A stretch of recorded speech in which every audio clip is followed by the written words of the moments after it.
السلام علیکم to all پیارے ویورز اینڈ لسنرز. کیسے ہیں آپ سب؟ امید کرتی ہوں سب بہتر ہوں گے. لائف بھی سب کی اچھی جا رہی ہوگی. اوکے سو آج کرنے لگی ہوں میں وائس اوور. جتنی ایپیسوڈ ہو سکی اتنی میں وائس اوور کے ساتھ دوں گی اور باقی کی آپ نے خود سے ریڈ کرنی ہے. یہ ہو سکتا ہے کہ پوری ایپیسوڈ میں ہی وائس اوور کر دوں. ٹھیک ہے.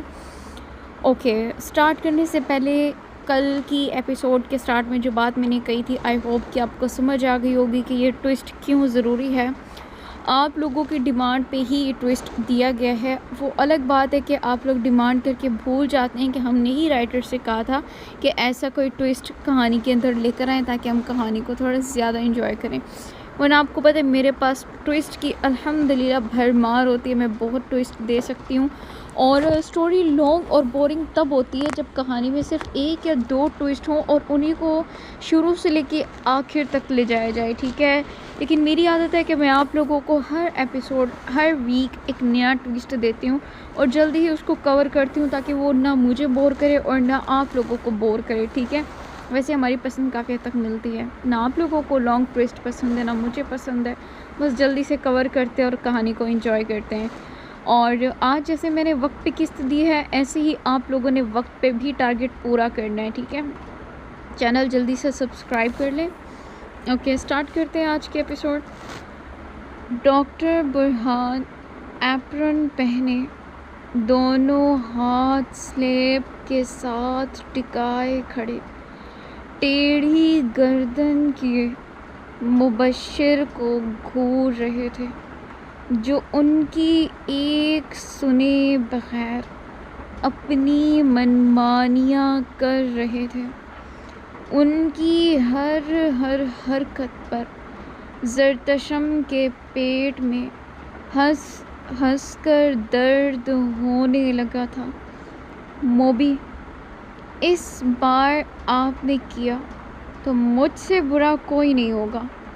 برہان دانت پیس کر کھلس کر بولے. دیکھا ذر تمہارا شوہر خود بتا رہا ہے کہ اس سے برا کوئی نہیں. ہائے تمہاری قسمت. وہ کسی محلے کی جھگڑالو آنٹی کی طرح ایکٹنگ کرتے دونوں کے بیچ آگ لگانے لگے لیکن ناکام. زرتشم تو ان کے انداز پر ہی ہنس پڑی تھی. موبی مزید پانی نہیں اوئے. ان کے کہتے کہتے بھی مبشر نے آٹے میں مزید پانی ڈال دیا. اب آٹا پانی کے اوپر تیر رہا تھا. برہان نے ضبط سے موبی کو دیکھا جو تیرتے ہوئے آٹے کو دلچسپی سے دیکھ رہے تھے. واو کیا سین ہے. ان کی بات پر برہان نے پیچھے سے ان کے سر پر ایک بجایا. سین. یہاں آٹا مکس ہو کر کچھ اور ہی بن گیا اور آپ ان کا سین بنا رہے ہیں. اب روٹیاں بنے گی یا ان کا حلوہ. ان کا بس نہیں چل رہا تھا. موبی کو اسی میں ڈبکی لگوا دیں تو حلوہ کھا لیں گے آج. وہ کندھے اچکا کر شان بے نیازی سے بولے. ڈاکٹر برہان کا چہرہ ضبط سے سرخ پڑ گیا. موبی شرافت سے کچن کے حدود سے باہر ہو لیں ورنہ اب میں نے آپ کو اٹھا کر پھینک دینا ہے. وہ واقعی یہ دھمکی سچ کر گزرتے. اس سے پہلے موبی شریف بن کر کچن سے باہر آ گئے اور آ کر زرتشم کے ساتھ والی کرسی کھینچ کر بیٹھ گئے. برہان جو پریشان سے اب یہ سوچ رہے تھے کہ اب اس میں مزید آٹا جانا تھا یا پانی ہی نکلنا تھا؟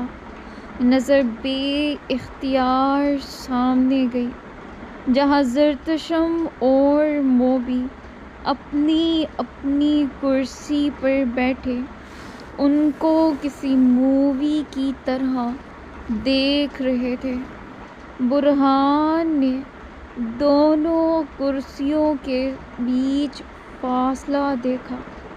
فاصلہ تو کافی تھا، پھر کیوں ان کو یہ فاصلہ کم لگ رہا تھا؟ وہ سر جھٹک کر اس آٹے کو ایک سائیڈ کر دوبارہ دوسرا آٹا گوندنے لگے۔ زرتشم کو اب پیور دیسی کھانا کھلانا تھا۔ یہ وقت اس پر دھیان دینے کا تھا تاکہ اس کی ریکوری جلدی ہو سکے۔ دیکھو اس شوہر کو، شوہر کم ماں سے زیادہ لگ رہے ہیں۔ مبشر زرتشم کے کان کے قریب سرگوشی کرنے لگے۔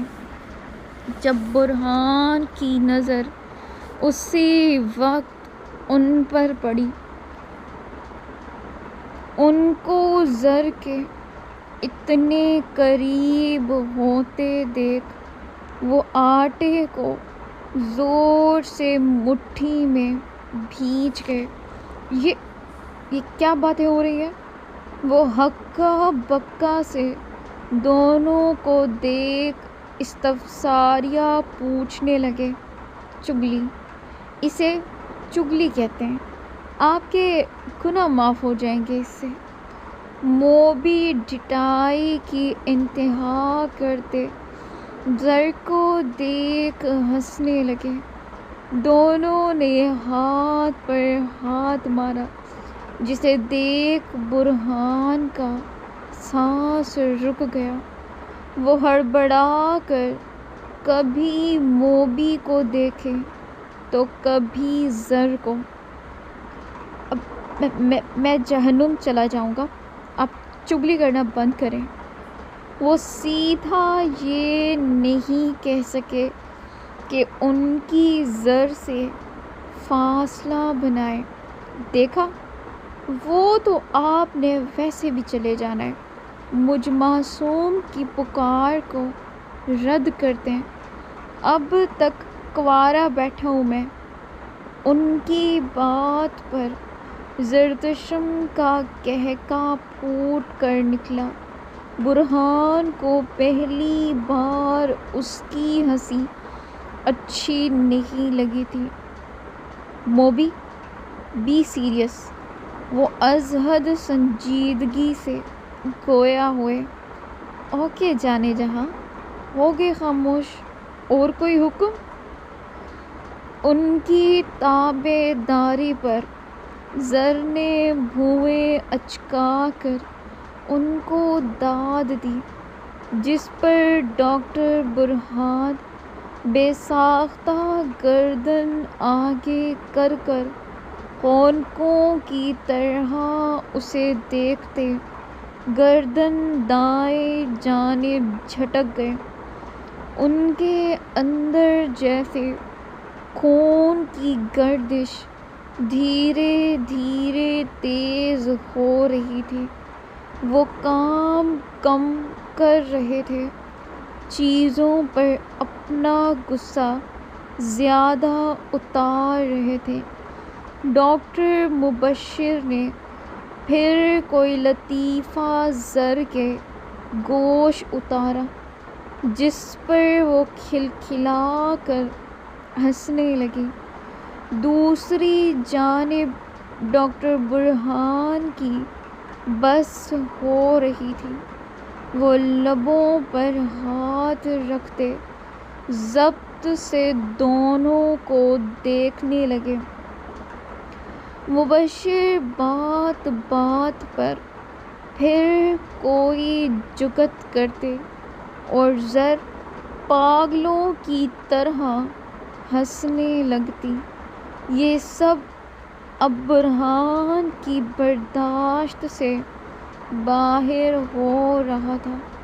وہ دائیں بائیں دیکھتے، گہری سانس لے کر ضبط کی ایک اور کوشش کرنے لگے، لیکن اندر میں جیسے وبال اٹھ رہے تھے۔ چلو ہم تب تک لوڈو کھیلتے ہیں جب تک یہ مولوی صاحب کچھ بنا کر ہٹیں، مبشر کہہ کر جانے ہی لگے تھے کہ برہان نے جھٹ سے روک لیا۔ نہیں، ضرورت نہیں اس کی، مجھے بتائیں یہ آٹا کیسے گوندھا جاتا ہے۔ وہ جھٹ سے باہر آتے زرتشم کی ویل چیئر کچن میں لے گئے اور اس کے سامنے سارا سامان رکھنے لگے۔ مبشر کے لیے یہ دیکھ اپنی ہنسی روکنا بے حد مشکل ہو رہا تھا، مگر وہ پوری طاقت لگا کر اپنی ہنسی روک رہے تھے۔ وہ برہان کی رگ رگ سے اچھی طرح واقف تھے، تب ہی جان بوجھ کر کب سے ایسی حرکتیں کر کر انہیں جیلسی محسوس کروا رہے تھے، اور وہ ہو بھی رہے تھے۔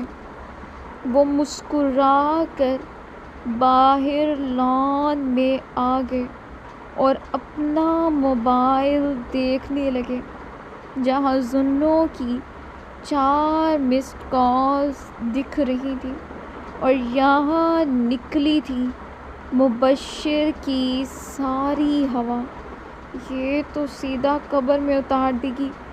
وہ سر پر پیر رکھے اپنی گاڑی کی جانب دوڑ لگا گئے۔ یقیناً اسے ریسٹورنٹ سے پک کرنا تھا، اور یہ کام موبی خوشی خوشی بلکہ بے حد خوشی سے کرتے تھے۔ جلاد بھائی کی جلاد بہن، یا اللہ آج بچا لے، دوبارہ 1 گھنٹی کان میں فٹ کروا لوں گا۔ وہ زیر لب دعا کرتے گاڑی تقریباً اڑاتے ہوئے ریسٹورنٹ پہنچے تھے، جہاں وہ کسی مارنی بیل کی طرح ان کو سڑک پر کھڑی دیکھ رہی تھی۔ I'm really sorry، تمہارا بھائی پھوڑ تھا، آٹا بھی گوندنا نہیں آتا اسے، بس وہی سکھا رہا تھا۔ اس بات کو الٹا کر کر زنوں خود سمجھ گئی تھی کہ مطلب یہ جناب خود آٹا گوندنا سیکھ رہے تھے۔ سر پر بھوت جو سوار تھا، بیگم کے لیے گھر آنے پر اچھا کھانا بنانے کا۔ لیکن وہ الگ بات تھی کہ بیگم ہی ابھی اس چیز کے لیے راضی نہیں تھی۔ کیا ہوا؟ موڈ آف ہے؟ وہ ساتھ والی فرنٹ سیٹ پر بیٹھی زنوں کو سنجیدہ دیکھ نرمی سے پوچھنے لگے، ہاسپٹل چلیں؟ اس کی بات پر مبشر نے بے اختیار گردن موڑ کر اسے دیکھا۔ کیوں؟ تم ٹھیک ہو؟ کچھ ہوا ہے؟ بتاؤ مجھے۔ ہاسپٹل کے نام پر انہیں ساتھ بیٹھی اس سنگ دل لڑکی کی از حد فکر ستائی تھی۔ موبی پلیز، اگر خاموشی سے پہنچا سکتے ہیں تو بتا دیں۔ ورنہ میں ٹیکسی سے چلی جاؤں گی۔ وہ از حد سنجیدگی سے لفظوں پر زور دے کر بولی تھی۔ نہیں، میں لے چلتا ہوں، ہاسپٹل کا نام بتاؤ۔ ان کے پوچھنے پر زنوں نے ہاسپٹل کا نام بتایا، جو قسمت سے ڈاکٹر مبشر اور برہان کا ہی ہاسپٹل تھا، لیکن شاید اس وقت زنوں کے دماغ سے نکل چکا تھا۔ وہاں کون ہے؟ نرمی سے استفسار کیا۔ ہے ایک لڑکا، وہ بظاہر اپنے دھیان میں بولی، مگر لڑکے کے نام پر مبشر نے فوراً سے اسے دیکھا۔ کون لڑکا؟ ان کے لہجے میں کچھ تھا شاید۔ زنوں کے منہ سے لڑکے کا ذکر انہیں کچھ خاص پسند نہیں آیا تھا۔ دوست ہے، وہ اب بھی ونڈو سے باہر دیکھ کر بولی تھی۔ دوست نہیں، کمینہ ہے، وہ ضبط سے زیر لب بڑبڑاتے گاڑی کا رخ ہاسپٹل کی جانب کر گئے۔ وہاں پہنچتے زنوں جلدی سے اتر کر اندر چلی گئی اور ریسیپشنسٹ سے روم نمبر پوچھ کر اس جانب بڑھ گئی۔ جب اس کے پیچھے پیچھے ڈاکٹر مبشر وہاں آ کر کھڑے ہوئے۔ Hello doctor. ان کو دیکھ ریسیپشنسٹ نے مؤدب انداز میں سر خم کیا، کیونکہ ان کا شمار یہاں کے ٹاپ اسپیشلسٹ میں ہوتا تھا۔ یہ جس لڑکے کا پوچھ کر گئی ہیں، کیا ہوا ہے ان کو؟ انہوں نے از حد سنجیدگی سے پوچھا۔ نرس نے چیک کر کر انہیں بتایا، سر ایک روڈ ایکسیڈنٹ میں وہ ایڈمٹ ہوئے ہیں اپنی مدر کے ساتھ۔ اس کی بات سن کر ڈاکٹر مبشر نے گردن موڑ کر اس جانب دیکھا جہاں سے زنوں گزر کر گئی تھی۔ تو لکھو، اسی ایکسیڈنٹ میں مر گیا۔ ان کی بات پر نرس کو یک دم سے اچھو لگا۔ Sorry sir. نرس کو لگا جیسے اسے سننے میں غلطی ہوئی ہے۔ مبشر نے اسپاٹ نظروں سے اس لڑکی کی جانب دیکھا۔ میرے آفس آنا، کانوں کی دوا دوں گا، وہ کہہ کر رکے نہیں تھے۔ اس کے بعد نرس کے جو ہاتھ چلے وہ خود بھی ان کی تیزی دیکھ حیران تھی، مگر کرنا تو تھا نا۔ فیصلہ ہوتے ہی سب لوگ جا چکے تھے۔ زریاب خان بھی باہر سے ہی اپنی گاڑی کی جانب بڑھ گئے، جب پیچھے سے ان کی سماعتوں میں نوشیروال صاحب کی آواز گونجی، کدھر جا رہے زری؟ تمہارا گھر تو یہ ہے۔ آج ان کا لہجہ دھیما تھا، بے حد دھیما، جس پر زریاب نے بے ساختہ مڑ کر پیچھے دیکھا۔ وہ مردان خانے کی دہلیز پر کھڑے ان کو دیکھ رہے تھے۔